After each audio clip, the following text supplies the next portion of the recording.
Sitten kuullaan laulun tästä viimeisestä vartasta, Tappari Prinsessa, joka arvostettiin siis Rattuna.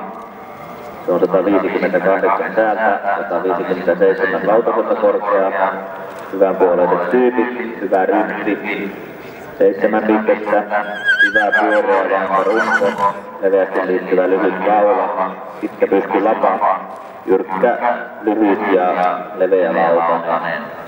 Runkopisteet 7, melko hyvä asenteiset, hennanlaiset jalat, jalkapisteet 7, hyvä työmallisuus kavio 8 pistettä. Etujalkojen käyttöliikkeet ovat suorat ja ahtaanlaiset, niukka yliastusta ja ravissa käynnissä 7 pistettä ja ravissa etujalkojen liikkeet suorat ja väliä ja käytön liikkeet ahtaanlaiset.